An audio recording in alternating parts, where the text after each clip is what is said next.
ಹೌಸಿಂದ ಬರಬೇಕಾದ್ರೆ ಕಿಡ್ನಾಪ್ ಅಂತ ದೂರು ಕೊಟ್ಟಿದ್ರು.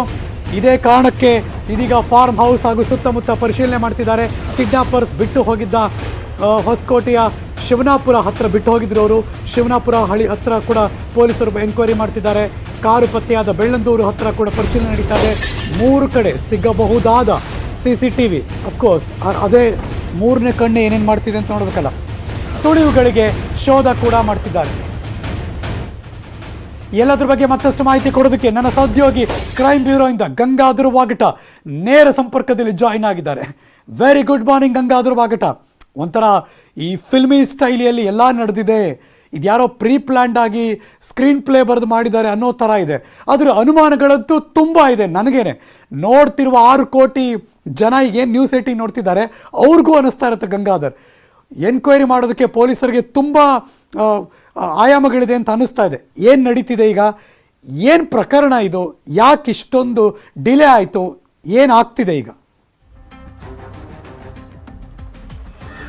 ಎಸ್ ಹರೀಶ್, ಅಂದ್ರೆ ಈ ಪ್ರಮುಖವಾಗಿ ಈ ಒಂದು ಮಾಜಿ ಸಚಿವ ವರ್ತೂರ್ ಪ್ರಕಾಶ್ ಅವರ ಒಂದು ಅಪಹರಣ ಏನಿದೆ, ಆ ಅಪಹರಣದ ಒಂದು ಪ್ರಕರಣ ಒಂದು ಕಡೆ ಅನುಮಾನವನ್ನ ಹುಟ್ಟು ಹಾಕಿದ್ರೆ, ಒಂದು ಕಡೆ ಆಶ್ಚರ್ಯವನ್ನು ಕೂಡ ವ್ಯಕ್ತಪಡಿಸ್ತಾ ಇರುವಂತದ್ದು. ಪ್ರಮುಖವಾಗಿ ಹೇಳೋದಾದ್ರೆ ಇನ್ನು 25ನೇ ತಾರೀಕು ರಾತ್ರಿ 11 ಗಂಟೆಯ ಸುಮಾರಿಗೆ ಅವ್ರು ಬೆಗ್ಲಿ ಹೊಸಳ್ಳಿ ಅವರ ಫಾರ್ಮ್ ಹೌಸ್ ಇಂದ ಬರಬೇಕಾದ್ರೆ ಕಿಡ್ನಾಪ್ ಆಗಿತ್ತು ಅಂತ. ಅಂದ್ರೆ ಅವ್ರ ಡ್ರೈವರ್ ಮತ್ತೆ ಸುನಿಲ್ ಅಂತಿದ್ದಾನೆ, ಮತ್ತೆ ವರ್ತೂರ್ ಪ್ರಕಾಶ್ ಇಬ್ಬರನ್ನು ಕೂಡ ಕಿಡ್ನಾಪ್ ಮಾಡಿ 3 ದಿನಗಳ ಕಾಲ ಏನು ವಿವಿಧ ಕಡೆ ಹೊಸಕೋಟೆ ಸೇರಿದಂತೆ ಮತ್ತೆ ಮುಳಬಾಗ್ಲು ಈ ಭಾಗಗಳಲ್ಲಿ ಸುತ್ತಾಡಿಸಿ ಅವರನ್ನ ಅಕ್ರಮವಾಗಿ ಕೂಡಿ ಹಾಕಿ ಅವರ ಮೇಲೆ ಮಾರಣಾಂತಿಕವಾಗಿ ಹಲ್ಲೆಯನ್ನ ರಾಡ್ ಮತ್ತೆ ಇದರಿಂದ ಒಂದು ಮಾರಕಾಸ್ತ್ರಗಳಿಂದ ಅವರ ಮೇಲೆ ಮಾರಣಾಂತಿಕವಾಗಿ ಹಲ್ಲೆಯನ್ನ ಮಾಡಿದ್ದಾರೆ ಅಂತ ಹೇಳಾಗ್ತಾ ಇದ್ದಾರೆ. ಬಟ್ ಆದ್ರೆ ಒಂದು ಕಡೆ ಜನಪ್ರತಿನಿಧಿಯಾಗಿದ್ದಂತಹ ವರ್ತೂರ್ ಪ್ರಕಾಶ್ ಅವರು ಈ ಒಂದು ಕಿಡ್ನಾಪ್ ಪ್ರಕರಣ ಆದ್ರೂ ಕೂಡ ಪೊಲೀಸರ ಗಮನಕ್ಕೆ ತರದಿರುವಂತದ್ದು, ಸಾಕಷ್ಟು ಅನುಮಾನ ಕೂಡ ಇರುವಂತದ್ದು. ಸದ್ಯ ಪೊಲೀಸರು ಅದರ ಬಗ್ಗೆ ಕೂಡ ಒಂದು ತನಿಖೆಯನ್ನು ನಡೆಸ್ತಾ ಇದ್ದಾರೆ. ಬಟ್ ಆದ್ರೆ FIR ಅಲ್ಲಿ ಅವರು ನಮೂದು ಮಾಡೋದಂದ್ರೆ ನಮಗೆ ಗಾಯಗಳಾಗಿತ್ತು, ಹೀಗಾಗಿ ನಾನು ಈಗ ಎಲ್ಲೂ ಕೂಡ ಹೋಗುವಂತ ಪರಿಸ್ಥಿತಿ ಇರಲಿಲ್ಲ, ಹೀಗಾಗಿ ನಾನು ಕಂಪ್ಲೇಂಟ್ ಅನ್ನ ಕೊಡುವುದಕ್ಕಾಗಲಿಲ್ಲ ಅಂತ ಅವರು ಅಲ್ಲಿ ಪೊಲೀಸರಿಗೆ ಮಾಹಿತಿಯನ್ನ ಕೊಟ್ಟಿರುವಂತದ್ದು.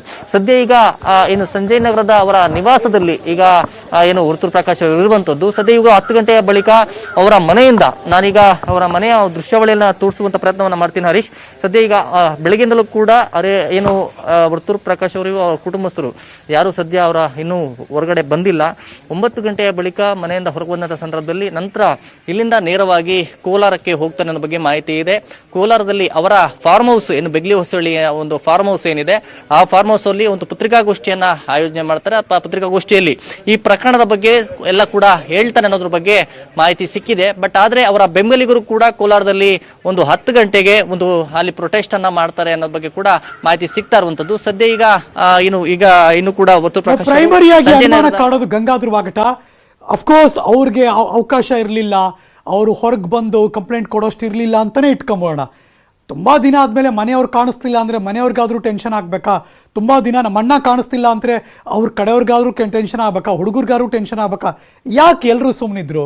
ಏನು ರೀಸನ್ ಇದು ಆಗಿದ್ರೆ?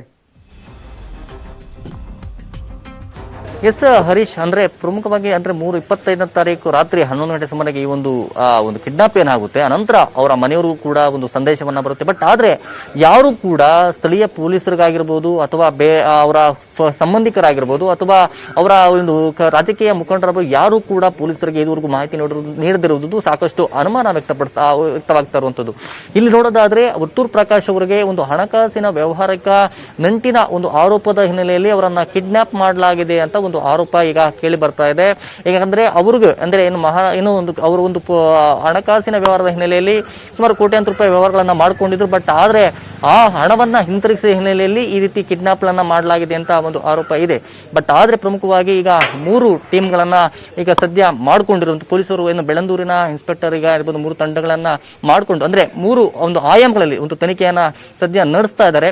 ಸದ್ಯ ತನಿಖೆಯನ್ನ ನಡೆಸ್ತಾ ಇದ್ದು ಈಗ ಅಂದ್ರೆ ಪ್ರಮುಖವಾಗಿ ಎಲ್ಲಿ ಬೆಗ್ಲಿ ಹೊಸಳ್ಳಿಯ ಅವರ ಮನೆ ಏನಿದೆ ಅಂದ್ರೆ ಒಂದು ಫಾರ್ಮ್ ಹೌಸ್ ಏನಿದೆ, ಆ ಫಾರ್ಮ್ ಹೌಸ್ ಇಂದ ಹೊರಬರುವಂತಹ ಸಂದರ್ಭದಲ್ಲಿ ಯಾವ ಮಾರ್ಗದಲ್ಲಿ ಬರ್ತಾ ಇದ್ರು ಅನ್ನೋದ್ರ ಬಗ್ಗೆ ಅಲ್ಲಿ ಸಿಕ್ಕಂತಹ CCTVಗಳಾಗಿರ್ಬೋದು, ಅಲ್ಲಿನ ಸ್ಥಳೀಯರ ಒಂದು ಹೇಳಿಕೆಯನ್ನ ಪಡೆಯೋಕ್ಕೋಸ್ಕರ ಈಗ ಒಂದು ಆಯಾಮದಲ್ಲಿ ಒಂದು ಆದ್ರೆ ಮತ್ತೊಂದು ಕಡೆ ಕಾರು ಸಿಕ್ಕಂತಹ ಒಂದು ಸ್ಥಳದಲ್ಲಿ ಕೂಡ ಅಂದ್ರೆ ಬೆಳ್ಳಂದೂರಿನ ಒಂದು ಕೆರೆ ಸಿಕ್ಕಿತ್ತು, ಆ ಸಮೀಪ ಸುತ್ತಮುತ್ತ ಕೂಡ ಈಗ ಪರಿಶೀಲನೆ ಮಾಡಕ್ಕೆ ಮುಂದಾಗಿರುವಂತದ್ದು. ಅದೊಂದೇ ಹೊಸಕೋಟೆ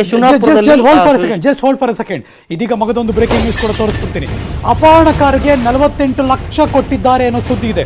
ವರ್ತೂರ್ ಪ್ರಕಾಶ್ ಅವರು ಕಿಡ್ನಾಪರ್ಸ್ ಅವರಿಗೆ ಮಾಜಿ ಸಚಿವರು 48 ಲಕ್ಷ ಕೇಳಿದ್ದಾರೆ, ಹಾಗಾಗಿ ಕೊಟ್ಟಿದ್ದಾರೆ ಅಂತ. ಆದರೆ ಎಲ್ಲಿಂದ ಕೊಟ್ಟರು, ಇಷ್ಟೊಂದು ಹಣ ಅವರಿಗೆ ಹೇಗೆ ಬಂತು?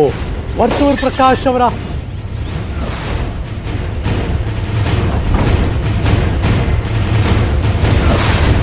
$48 ಲಕ್ಷ ಕೊಟ್ಟಿರೋದನ್ನ ಅವರೇ ಕಂಪ್ಲೇಂಟ್ ಕಾಪಿಲಿ ಕೊಟ್ಟಿರೋದ್ರಿಂದ ಈ ಪ್ರಶ್ನೆ ರೈಸ್ ಆಗ್ತಾ ಇದೆ. ವರ್ತೂರ್ ಪ್ರಕಾಶ್ ಅವರ ಘೋಷಿತ ಆಸ್ತಿನೇ 66 ಲಕ್ಷ. 2018 ಚುನಾವಣೆ ಸಂದರ್ಭದಲ್ಲಿ 66 ಲಕ್ಷ ಅವರು ಡಿಕ್ಲೇರ್ ಮಾಡ್ಕೊಂಡಿದ್ರು. ವರ್ತೂರ್ ಪ್ರಕಾಶ್ ದಂಪತಿ ಆಸ್ತಿ 66 ಲಕ್ಷ ಇದೆ ಅಂತ, ಇಬ್ಬರದು ಸೇರಿ ಸ್ಥಿರಾಸ್ತಿ, ಚರಾಸ್ತಿ, ಚಿನ್ನಾಭರಣ ಸೇರಿ 66 ಲಕ್ಷ. ಈ 66 ಲಕ್ಷದ ಒಡೆಯ ಅಷ್ಟು ಬೇಗ ಕಿಡ್ನಾಪ್ ಮಾಡಿ 5 ದಿನದಲ್ಲಿ 48 ಲಕ್ಷವನ್ನ ಹೇಗೆ ಕೊಟ್ಟರು? ಅವರೇ ನಮೂದಿಸಿರುವ ಹಾಗೆ ಅಪಹರಣವಾಗಿದ್ದಾಗಲೇ 48 ಲಕ್ಷ ಎಲ್ಲಿಂದ ಬಂತು ಇಮಿಡಿಯೇಟ್ ಆಗಿ? ಅಷ್ಟು ಬೇಗ ಆಸ್ತಿ ಮಾರಾಟ ಮಾಡಿ ಏನಾದರೂ ಕೊಟ್ರ? ಅದಕ್ಕೂ ಪ್ರೂಫ್ ಇರಬೇಕಲ್ಲ. ವರ್ತೂರ್ ಪ್ರಕಾಶ್ಗೆ ಯಾರಾದರೂ ಹಣ ಕೊಟ್ರ? ಅದು ಗೊತ್ತಾಗಬೇಕಲ್ಲ. ಸ್ನೇಹಿತರು, ಆಪ್ತರು ಒತ್ತೆ ಹಣ ಏನಾದರೂ ಕೊಟ್ರ? ಇದು ಗೊತ್ತಾಗಬೇಕು ಅಷ್ಟೇ.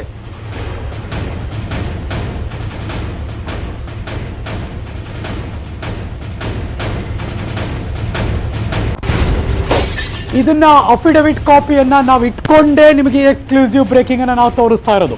ನ್ಯೂಸ್ 18ಗೆ ಸಿಕ್ಕಿದೆ ಎಕ್ಸ್ಕ್ಲೂಸಿವ್ ಅದರ ಅಫಿಡವಿಟ್ ಕಾಪಿ. ಎಡಭಾಗದಲ್ಲಿ ತೋರಿಸ್ತಾ ಇದ್ದೀವಿ ನೋಡಿ. ಇದು ವರ್ತೂರ್ ಪ್ರಕಾಶ್ ಅವರ affidavit copy, government of Karnataka, ಈ ಸ್ಟಾಂಪಿಂಗ್ ಅಲ್ಲೇ ಇದೆ ನೀಟಾಗಿ. ಅದರ ಕಂಪ್ಲೀಟ್ ಡೀಟೇಲ್ಸ್ ಅನ್ನ ನಾವಿದೀಗ ನಿಮ್ಮ ಸ್ಕ್ರೀನ್ನಲ್ಲಿ ತೋರಿಸ್ತಾ ಇದ್ದೀವಿ. ಸೊ ಹಾಗಾಗಿ 66 ಲಕ್ಷ ಗಂಡ ಹೆಂಡ್ತಿರಿ ಇಬ್ಬರದು ಸೇರಿ. Let's go live. ನನ್ನ ಸಹೋದ್ಯೋಗಿ ಗಂಗಾಧರ್ ವಾಗಟ.